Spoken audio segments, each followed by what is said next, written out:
So today we are joined by the incredible chartered financial planner, Helen Howcroft, a true leader in financial planning, known for her relentless work ethic, her straight-talking approach, and a commitment to empowering clients, particularly women, navigating major life changes. She is a true force in our industry. Beyond finance, she is a proud Welsh mother of 2 teenage boys, a rugby fan, a lover of wine, and she enjoys travel. So welcome, Helen. Oh, thank you very much. You like that one? I was quite impressed with that. Practising that. Nailed it. I'll have to get you to write my bio for work. No pressure now. So, first of all, thank you for being here. I'm honoured that you are here because I know you're so busy. And how we heard about you is from a mutual friend of ours, Steph. And she was like, Tracy, Emma, you're going to have to meet Helen. You'd be so inspired. And when she was telling us about your journey as to how you came into this industry and why you came into the industry and where you currently are and where you want to be, we were like, you have to share this story to us because more and more women need to hear about this. Yeah. Absolutely. Yeah. So where did it all start, Helen? Oh gosh, Take here us we back. go. All right, take it all back. So it goes back to a farm in South West Wales. But my background to my story is that my parents died when I was quite young. My father died of multiple sclerosis when he was 29. He was only ill with it for 18 months. He had the aggressive type of MS, because there's 2 types you can get. And then my mother, unfortunately, died a few years later. When I was 10, she died of cancer. So from the age of 10, I was brought up by my grandparents. And I often say I was really fortunate being brought up by my grandparents because they were all pre-war, pre-depression babies, and they understood the value of money. Mm-hmm. And so I had it ingrained from the start that looking after your money and thinking about the future was really, really important because they knew what it was like living through the war and the depression with no money whatsoever.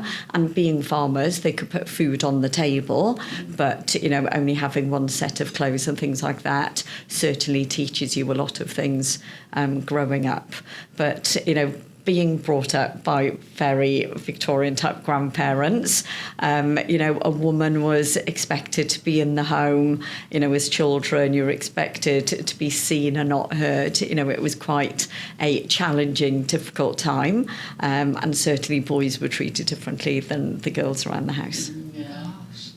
And what was it that made you, was there a point in your life where you thought, I want to be a financial planner? Or as we've discussed in the podcast a couple of times, a lot of financial advisors say they've fallen into the industry.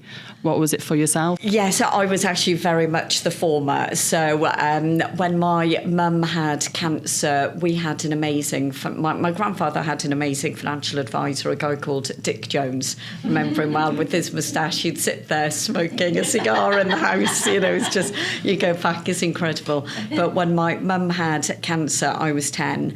And I remember being sat in the lounge with my mum, my grandfather, the financial advisor and the accountant and the solicitor.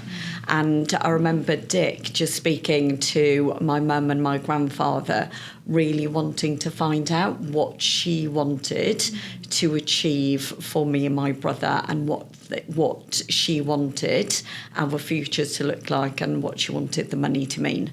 And so based on that, the accountant was able to advise on the tax planning side, and very much Dick was the orchestrator and making sure that everyone did everything and giving my mum that reassurance that when she did pass, that we would be fine.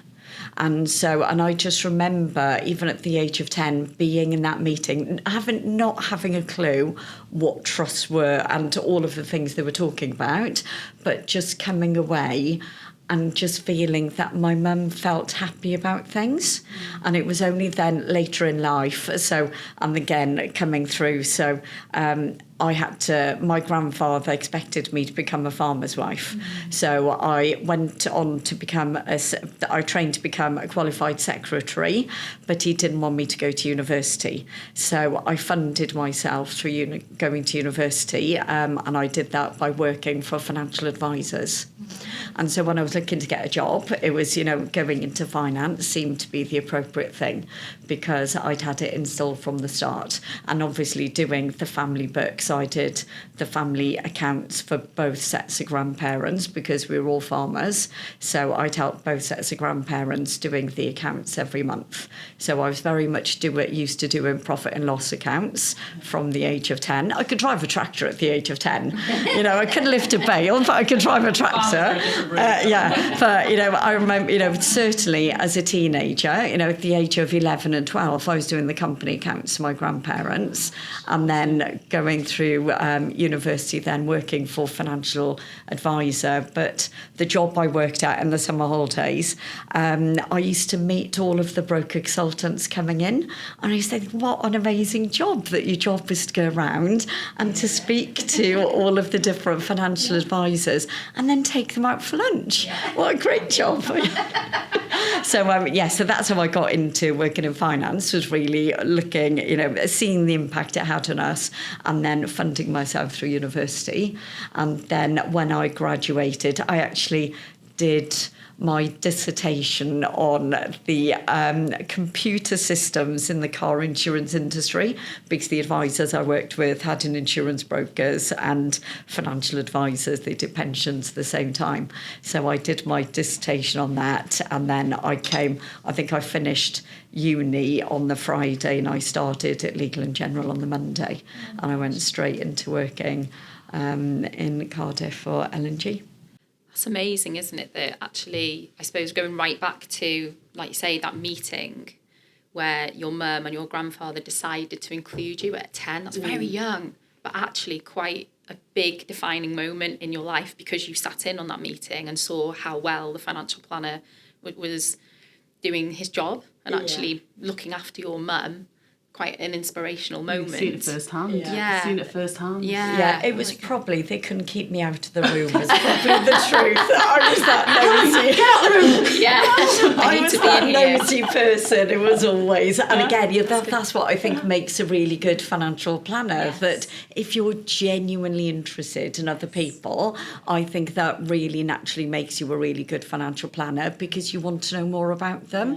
And then I think that's what then helps you become a really good coach, because you want to be asking all of those extra questions to really get under their skin, to really understand what money means for them. But we've been nosy. Yeah, but it shows so your personality really then, and that's probably how you've developed, even at 12 doing the books, that's incredible. I couldn't do those myself now, even, So you've obviously had quite a drive from quite a young age to do well, even though your granddad was more maybe traditional in terms of expecting you, because you were a woman or a girl back then, to go down a certain path. What was it in you that made you think, actually, no, there's more to what I want to be doing? That's a really interesting question. My mum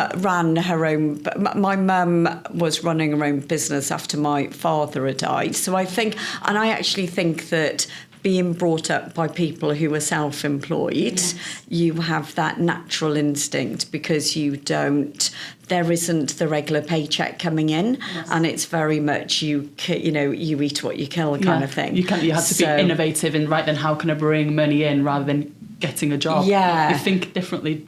Yeah, so I've always think that I've said this several times in the past, where my grandfather never had a pension, but he had sheep, and he understood where every sheep fitted into the whole, what needed to be paid for. But then equally, this is where, my grandfather, we're talking about women especially, I was 13 and the school ski trip came available, and my brother 2 years before had been allowed to go on the school ski trip, but I wasn't allowed to go. And the justification that my grandfather gave was because my brother ultimately didn't go because the day before he was due to leave, he fell ill with mumps. So it got cancelled, but it'd all been paid for.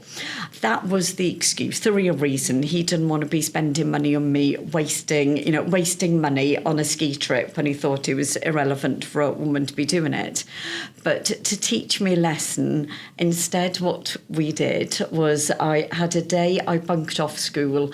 We went to the sheep sale, the Texel sheep sale in Bilf, and I was able to spend what would have been spent on the school ski trip. And I was able to buy as many lambs as I could for that price. And I walked away with 2 Texel female, 6-month-old lambs at the sales. And then a year later, we sold the 2 lambs, and then whatever they were sold for went into my bank account as a deposit for a future property purchase. God, so you were learning about money from a very young age. Yeah. Do you think that's had quite an influence in the way you manage money yourself now and the way you do your job? Well, I don't ski. If that has anything to do with it. I'm like, whoa, we've got 1,000 sheep now. I do not ski, and when I look at a budget planner, I can see if someone goes skiing by the amount of money they spend on holidays. So yeah, I definitely do think about the future, and I definitely plan. And but even I know I'm jumping around here because we'll come on to this in a minute about my divorce and things. But thinking about planning, one of the other people on the podcast works with a lady called Michelle Hoskin, Little Miss Wow, and I remember going and listening to her speak in January 2016, and I'd just left my husband at this point, and she stood there and said, how can you be as advisors planning for your clients if you don't know where your future is going? Yes. So, and at that point, I actually wrote myself a 30-year life plan. Did you? Okay. Yeah, and even to the point that at the age of 60, where I wanted to go on holiday, and at the age of 55 and 50, and I remember, so I would have been 40, what was I then? Was it 40? So that would have been, I would have been 41 at the time. And I remember thinking, when I'm 45, I want to take the boys to Borneo. And it was probably a year later I sat there and I thought, why am I waiting until I'm 45 to take the boys to Borneo? Do it now. Updated that and updated something else on the life plan.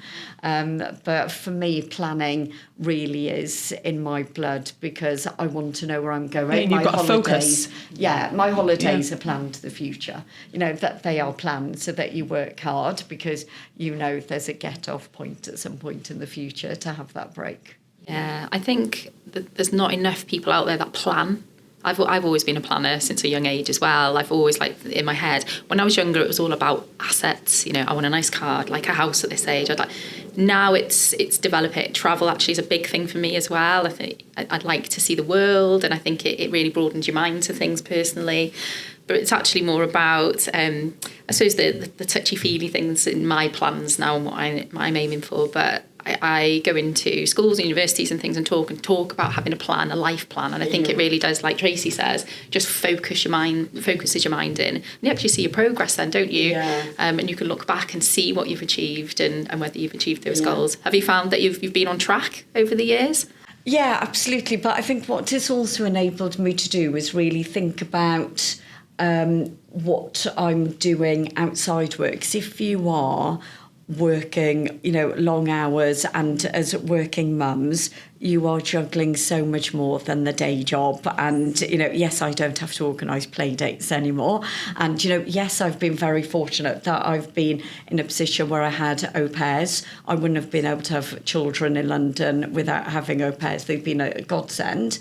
But actually working long hours, you get so stuck in a rut of working that if you don't plan, you don't actually then have those what was the point. So then enabling me to plan has enabled me to then go, what am I actually wanting to do with the boys over the next 12 months? And especially, I know your children are younger, but having teenage boys, it isn't anymore that you go, oh God, I've got a play date, or I've got to take them, or for whatever. Now they're at the point, they just want to be with their mates. And then you go, but what am I going to do with you? You know, and so it actually really enables you to plan like that, so that you don't end up at the end of 2025 not spending any quality time with your kids.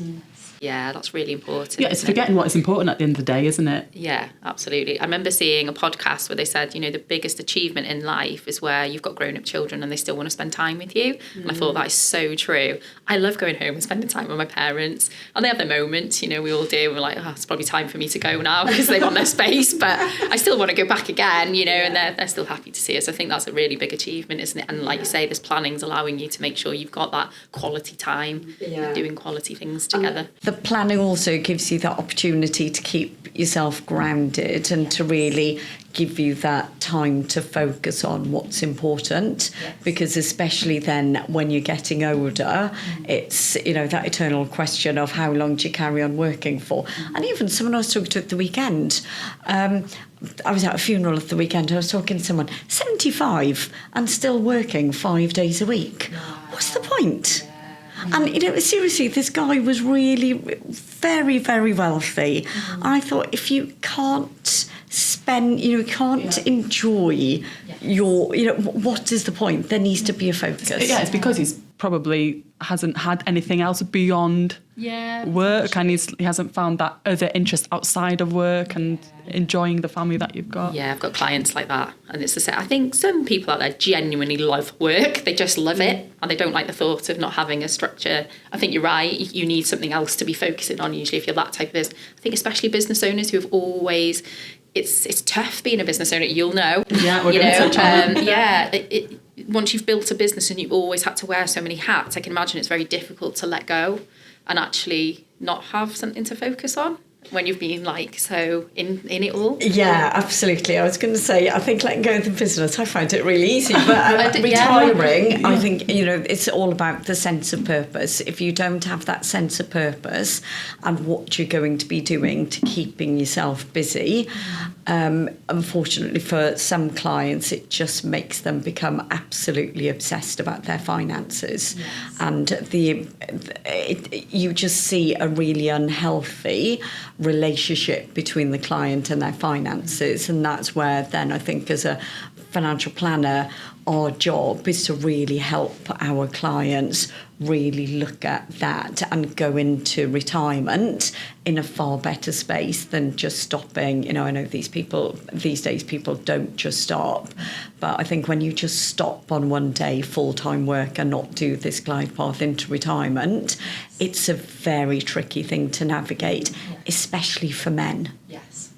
So we've had a lot of men develop shingles within 12 months of retiring, because they've lost that sense of purpose. Yes. Yeah, I've got a few clients I can think of now who've taken a while to finally decide to retire, even though we've had the conversation from a financial perspective, they're secure and they always, you know, they will be. But like, it's that big step, isn't it? I mean, I saw it with my father. He didn't retire until he was 71. You know, and I remember the conversation he had with me, Emma, you know, I'm finally giving up work. I'm not going to be able to help you financially now. And I'm thinking, Dad, I've had a career for quite a while now. I'm self-sufficient. It's okay. But he felt a responsibility. And he still struggles now, I think. You know, he's 85 and not having the social side really struggles because he's quite a guy with a lot of banter and likes people. And it could also be because of their identity as well. Yeah, I think that's a big thing. Say you are the boss, you've reached that top, and then you've stepped away, and then who am I? And that maybe that pride that they had, I am the boss or whatever, that ego, and that's kind of gone, and maybe they feel that their confidence has gone with it as well because their knowledge is now slipping away, regulations and all that is. So it's a huge transition for them, and it is a big step. And as financial planners, I do it, especially in a meeting. I'll talk about this to a client because it's a huge transition for them. And probably, you know, when you're when you're working, you're accumulating your wealth. And I don't know about yourself, but I see clients, they're struggling to spend their money because they're holding back, because they don't want to see the pound signs falling.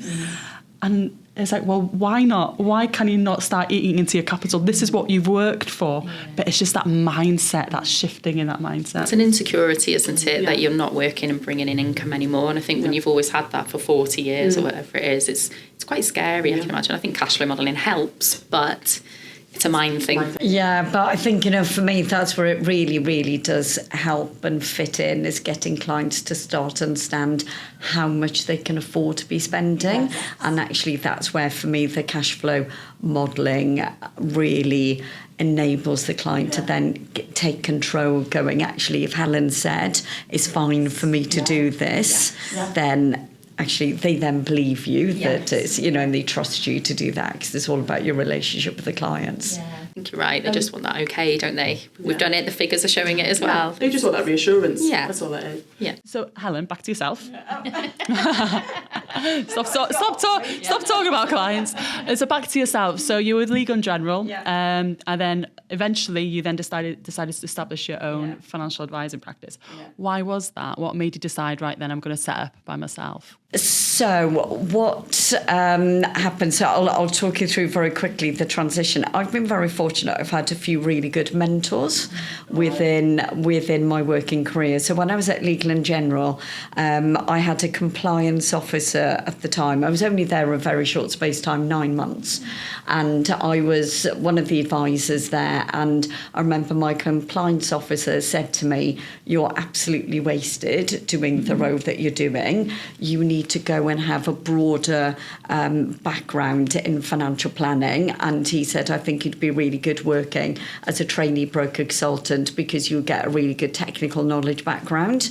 So I went to work at MPI, and MPI in Bristol, and it was back in the day when we had proper trainee schemes where you were actually taught that, you were taught how to become technically competent, you were taught how to sell, you were taught how to work with financial advisors. And actually, it's such a massive shame we don't have these schemes anymore, because people coming into the profession really, I think, are at a major disadvantage these days to when I joined.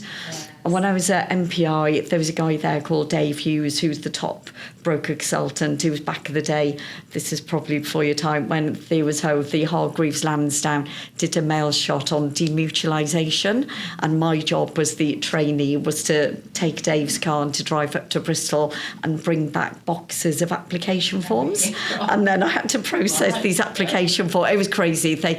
Hargreaves Lansdowne made a lot of money in them days on the back of this. But Dave took me under his wing, as did one or two of the other guys, and they really taught me how to become what actually financial advisors valued in working with clients, and what they valued as a broker consultant. But again, it was the technical content. And then I went to work at Scott Am in London, and there were three guys there, Steve Purdy and Andy Mercer. And again, really good technical guys and really good broker consultants, but they really taught you what great looked like. And they were really good at giving you advice. And then when I was at Scott Am, I remember one of our colleagues in one of the other teams at Scott Am had a case, and it was a 1.6 million drawdown. This is back in, I'm going to say 2000, maybe 2001. So it was a 1.6 million drawdown, massive case. And the advisor had been asked to give their opinion on the advice they'd been given by the existing advisor. And to cut a long story short, the existing advisor was charging the client 7% commission on setting up this drawdown plan. And the guy was really risk averse, and he wasn't being recommended annuity. And so in 2001, the profession had become very much all about sales. It was all about what financial advisors earned, and we'd really lost the focus, going back to my childhood, of a financial advisor's job is to actually solve problems that enable clients to live their life and to give them that comfort that what they're advising them is the right thing to do. So I became really disillusioned with the profession. And so I spoke to actually all of the companies I was working with at the time as a broker consultant, but rather than going with them, decided actually I can do it myself, because there was an advisor who used to come and stay with us once a month, Mal Pritchard, who was from Manchester, was a very good friend of my husband's at the time. And Mal basically said to me, you can do it. You know, you don't need to be going to work with someone else. And then I spoke to another advisor, Manesh Patel, who'd gone to work for another firm, and he was like, you can do it as well. So I stupidly set up my own firm straight from scratch rather than having joined someone else. Do I now look back and think it was the right decision? No, I don't.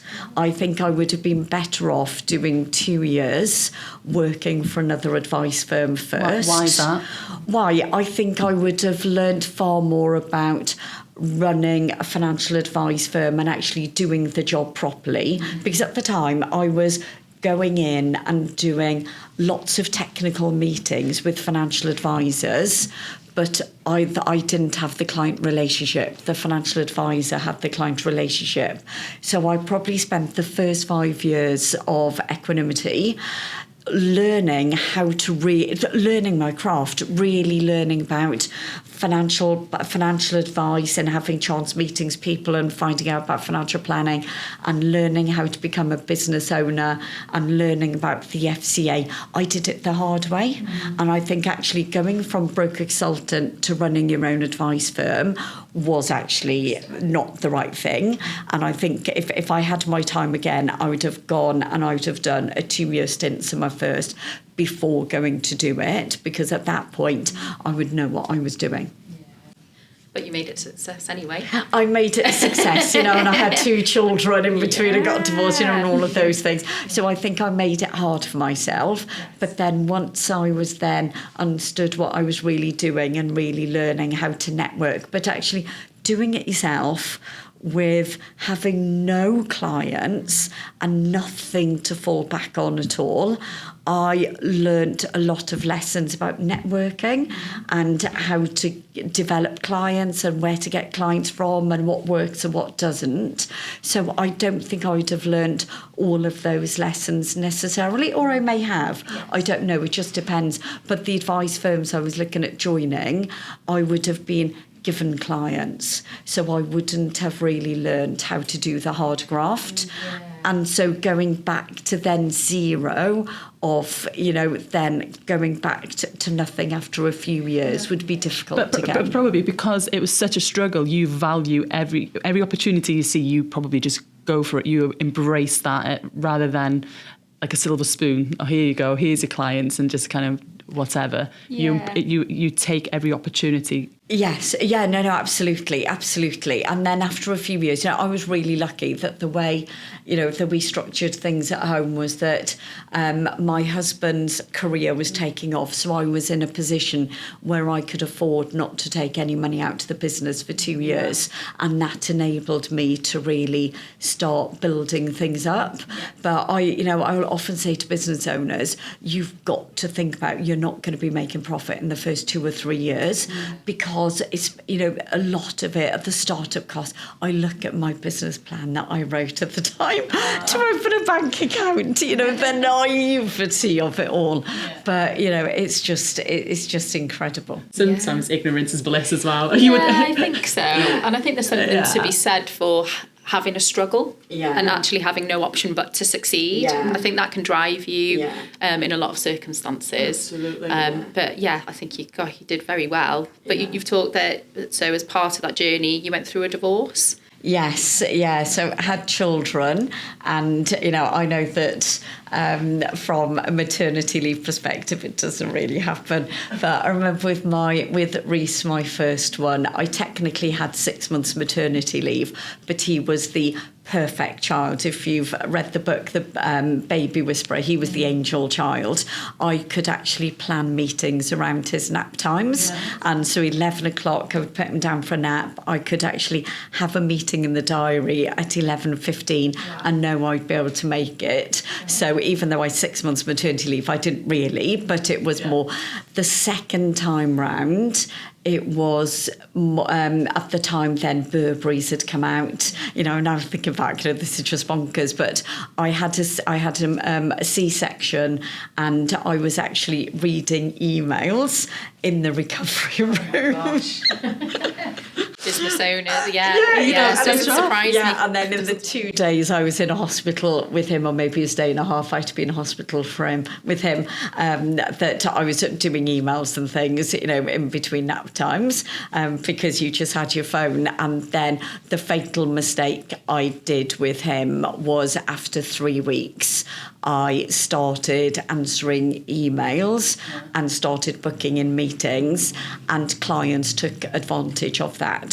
So I would honestly say that there needs to be a work-life balance, definitely around maternity leave, and you do need to take time to look after yourself, and you do need to be very careful as to which clients, if you are going to be answering emails or are going to be doing meetings, that they then there are boundaries put in place, because then clients are expecting you to be answering. And when you are juggling, and poor Lewis, he was quite a challenging baby, unlike Reese, the second one was definitely the challenging one. It was really difficult.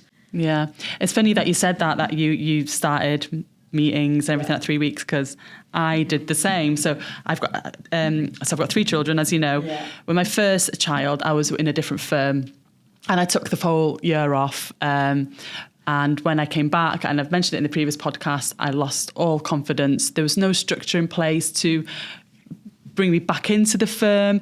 Pension legislation changed with pension freedom rules, and my client bank was taken off me. It was just, and I had to start from scratch. It was just awful, and that on top of my, you touched on disillusion as to what this professional is all about. It made me think, right then, I'm stepping away from this. And in one of the podcasts we mentioned is, I think this happens quite often, and then you've got talented women leaving the industry because there's no structures in place. So when I went on maternity for the second time, I was with a different firm. The firm I'm still with, I'm now co-owner with Emma on it. And after 3 weeks of having the baby, I think because I was traumatised by what happened with my first child, I decided to start going on meetings, this, that and the other. And like you said, clients then started taking advantage. I also did it because you gain momentum and you want to keep that momentum going. And I think also I felt there was no structure there to support me, whereby I don't have to be there, but there's someone there to keep that momentum going for me. So I think it was a big lesson learned there. So by the time I had my third child, still in the same firm, I made sure I knew right then, it's okay if I do go off for 6 months. Yeah. I've told the clients, look, this is what's happening. Everything is in order. If you do need help or any advice, there's other advisors in the firm. I'm still overseeing it, but I am there in the background. But it's unfortunately, I think a lot of women in this industry feel that they have to justify being off for maternity. Yeah. Do you think, Helen, there are any particular things that companies should be putting in place to help that transition? Yeah, well, ironically, I've got one female advisor working in my team, got another one joining, at some point, I'm sure there'll be one of the advisors will need to go on maternity leave. So I'm already thinking about how we can structure that so that the client bank can be preserved and looked after, but also allowing the mum to go off and have time with the baby, because, you really do need that.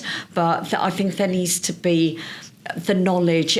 It's really, really challenging. As you said, the knowledge is so difficult to keep your knowledge up to date. And I think keeping up your CPD, not necessarily from a PFS perspective, but certainly from your own perspective, being able to watch webinars and seminars and things when you're on maternity leave. I think these days it's going to be a lot easier for people, but also companies and employers need to really be having these honest conversations and upfront conversations with the staff member. I think there is so much taboo in the subject of are you allowed to be talking about these things or not, but actually if we don't talk about what someone is thinking of doing, you don't know how to look after the clients, and you don't know how to look after the member of staff. But also as an employer, you also need to be thinking about working from home. We've got a member of staff in the office in London who's just announced she's pregnant, and I was speaking to the team leader and I was saying, well, actually when I was pregnant, I was so tired in my 3rd trimester that being forced to get into the office by 8:30 or 9 o'clock in the morning, it's just not needed. So, if they're a really good member of staff and they're hardworking, why can't they work from home for the whole of their 3rd trimester? But have these conversations and, do they just come in for one day, and actually have these conversations and make those adjustments, because we can work from home really well these days. I don't think so. I think it's having that adult conversation between that member of staff who's pregnant, but also the employer, to really look at how we can get this to work. Because again, I absolutely believe that the more longer maternity leave people have and the more they are away from work, the less likely they'll come back into the profession. And when you see the statistics of how many female advisors there are over the age of 40, but over the age of 40 and in London is staggeringly low. I think one of the statistics I saw a few years ago was that less than 4% of advisors in London were over 40 were female. Whereas if you look at it in the 20s and 30s, there's all a very equal mix. But actually, if you have a look at the number of advisors outside of London who are over the age of 40, the balance isn't too dissimilar to under the age of 40. So I think we lose a lot of women outside of London to moving out because of children. Yes, I think you're right. So, and I think having that flexibility with regards being able to see clients and things is really important. Yeah, it's funny, we've mentioned that, haven't we, in our podcast, that it has to be a normal conversation or seen as normal to have these conversations in companies, because I think sometimes, especially as women, we're a bit nervous about rocking the boat and doing things that maybe... You want to make a noise, you want to please. But also there was one advisor that I had, bear in mind that whenever the kids had school plays or sports day, I'm there at the front on sports day cheering at the top of my voice.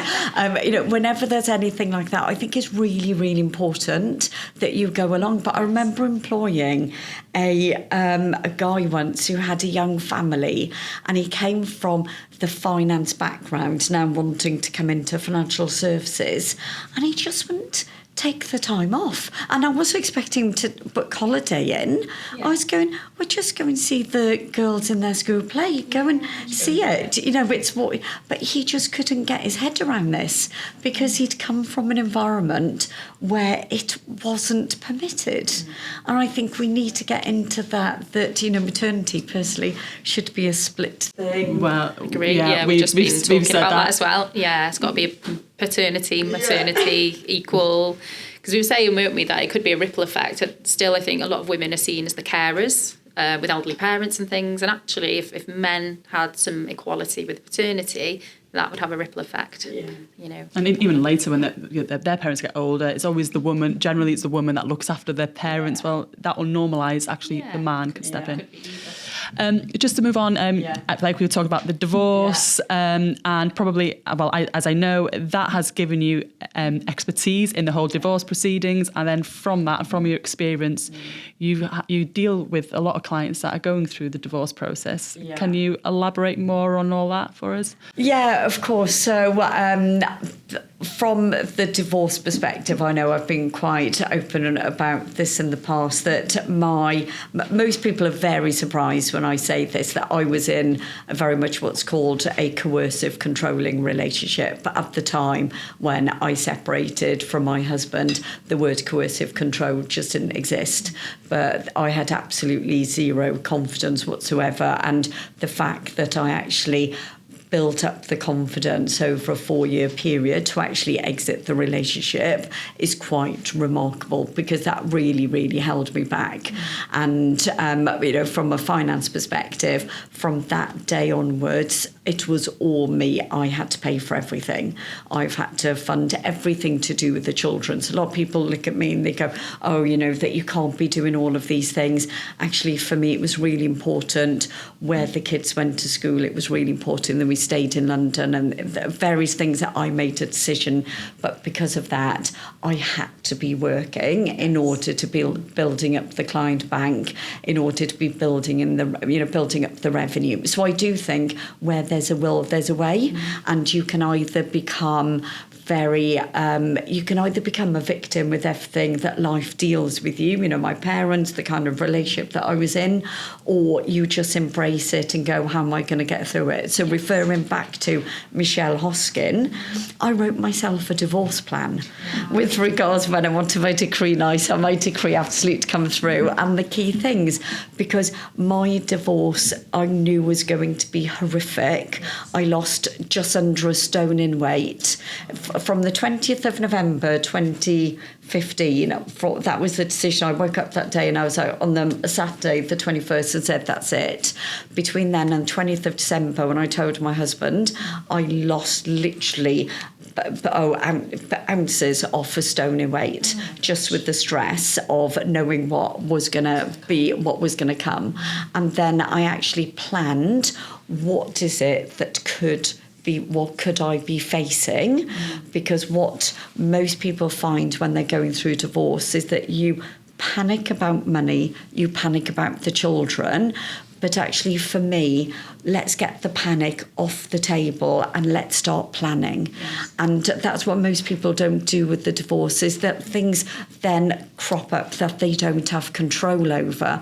The more that you plan, what could be facing and what does this really mean, it then puts you in a far stronger position to then deal with these that are coming to you. And then there are fewer shocks and surprises that come to you. But I think that my experience of going through divorce, and actually the experience I've been dealing with the people I'd been working with in the past, has really enabled me to really help people going through the divorce process and really get them start planning for it properly. What you find is that I think most of the people I get involved with, everyone has got a story that's really, really unique. And some people, they tell you about it straight away in the first meeting, and they've got the tears and the stains on their faces, and other people don't. They're really private, and it takes them a while to start telling you what's really gone on in that relationship. But with all of the clients that I've been working with, it's about dealing with them at that moment, getting them through the entire process. Average divorce takes about 18 months. My kind of cases take about 2 years because they're more complicated ones. But then the bigger piece of work is actually working with a person after the divorce, once you've got that decree absolute, and really getting them to build, to rebuild their lives and pick up the pieces. And as one family barrister said to me, that he sees the clients in the worst part of on the process, because when you're going through the divorce, your behaviour isn't normal. Some people's behaviour is extreme, but your behaviour isn't normal and you are irrational. But then coming out of it the other side, I get to see that really nice part where you see that person at the lowest ebb in their life, and then in a few years' time, you see them, how they advance every year in what they're happy to talk about, but you remind them about how far they've come on that journey, and that makes them feel really empowered as well. So I think it's really, really important. Yeah, very important work. Do you use the cash flow modelling and your knowledge to build a case for those people that are coming out, in terms of the finances that they need? Yeah, absolutely. Depends whether I'm being appointed by the family lawyers or whether I'm being appointed by the client. I won't work with the client unless they have a family lawyer in the background. But for me, the cash flow modelling is really important, because sometimes, on a few occasions, I've had the family lawyer contact me and go, this client is close to capitulation. and I'm not wanting to be sexist here, but the husband's just paying his income into the joint bank account, and he's trying to get the wife to accept a really bad settlement, and she's at that capitulation stage. I'm just chucking it all in, and I was at that stage once with mine, with regards just the mental capacity of being able to deal with the divorce and things, and so I can sometimes with the financial planning, your job is to actually scare that person so much into oblivion, and I'm saying this in generic terms, you aren't, but you are giving them this is, if you give up now, this is what life means.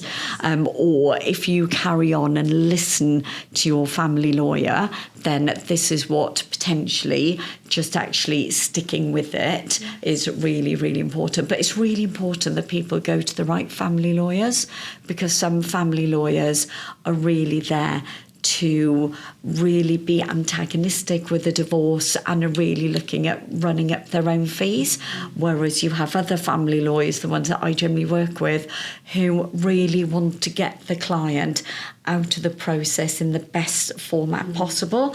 And again, sometimes my job is to actually say to that client, you don't have to carry on fighting, you've got enough. And actually they need to understand what enough means. Yeah.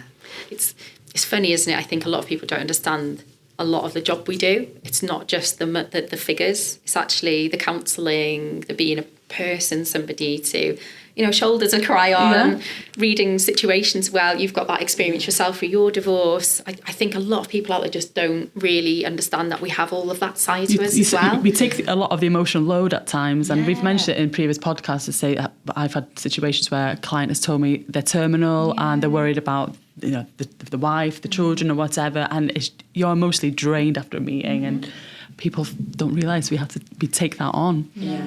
But it's some of the most rewarding parts, I find. It's really good setting someone up financially, but actually when you feel you've come out of a meeting and made a difference emotionally, and just given them a bit of I've got it off my shoulders, at least just even for the hour.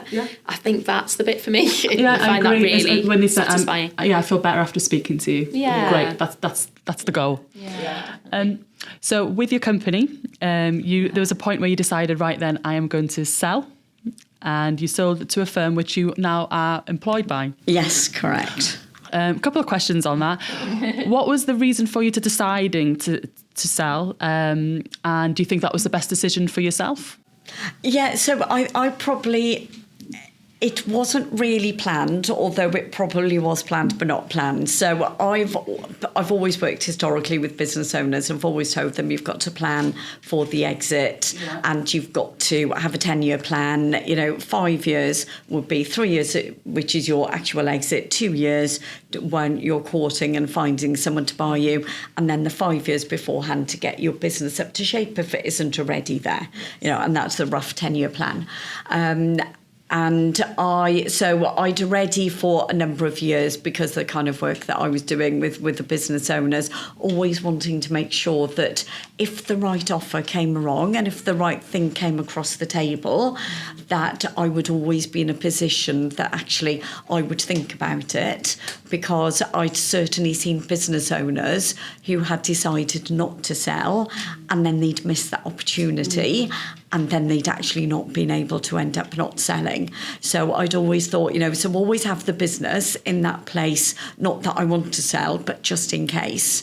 And then I'd been helping some other people as a NED role, and had been introduced at the company, and then I was actually in the process of looking to see how I was going to expand equanimity, because I wasn't particularly looking to sell.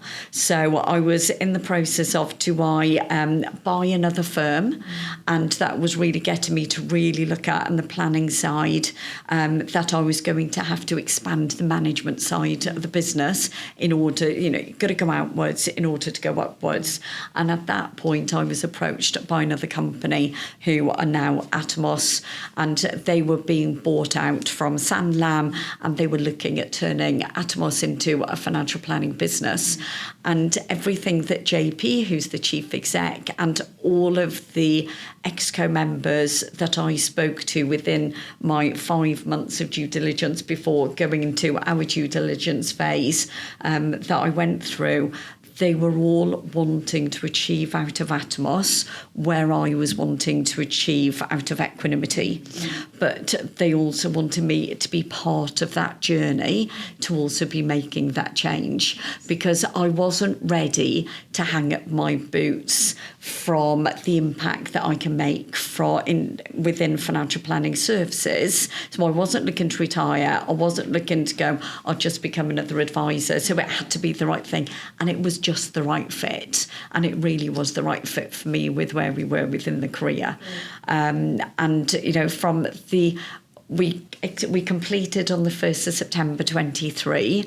And ironically, from then on, I never once looked at the company bank account, which is just bonkers. You know, for someone who looked at the company bank account for nearly 20 years, that was an incredible thing to never have to do. You know, we were a really successful business. It wasn't about making sure that we had enough money in the bank account. Every day without fail, I would be looking at the business bank account. It was just habit. First job of the day, bank account.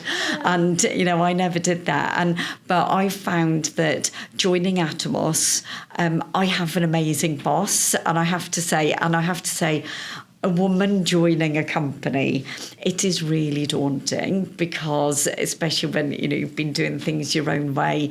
One of the things I was really worried about was female joining a firm. You know, yes, there's men, but there are a lot of women in Atomos. But, you know, at the end of the day, there's a lot of blokes. More men. There's a lot of blokes.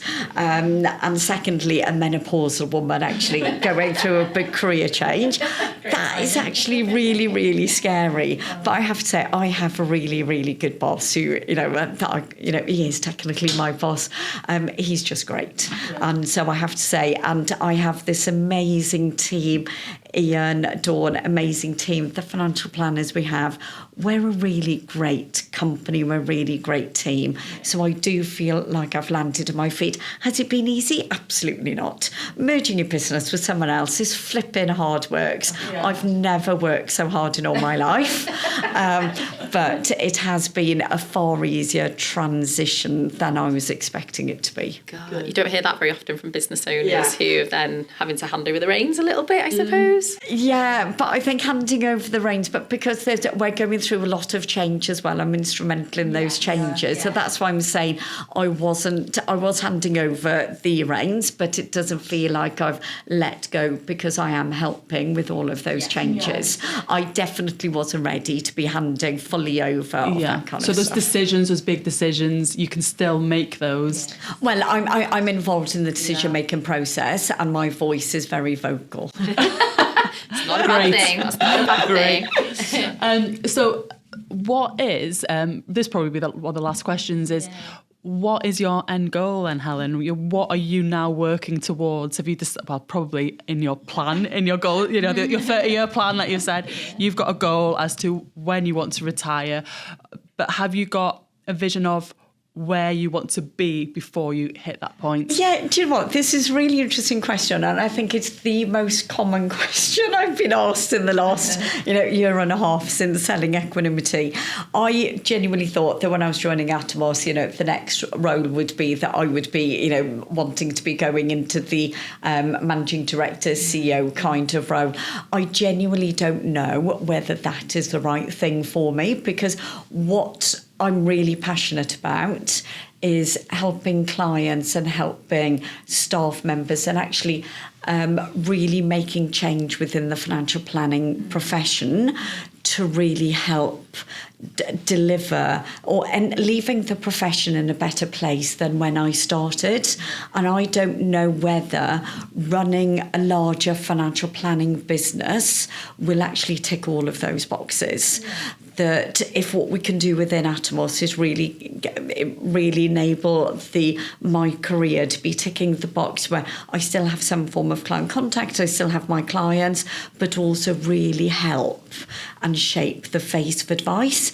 That for me is something that I'm really passionate about. So whether it's becoming mentors and mentoring other business owners, I just don't know. I think what we have to do is to get through. We've gone through 12 months of transition within clients, but I would probably say we've got another 6 months for things to really properly settle down and for the new ways of working within Atomos to be implemented. And then probably a 12-month period after that, really looking at where it goes to from there. It might be that I, move into the managing director type role, but I care so much about making a difference that I don't know if that is enough. Yeah, I feel like it might be a better position elsewhere to be able to do that. Yeah.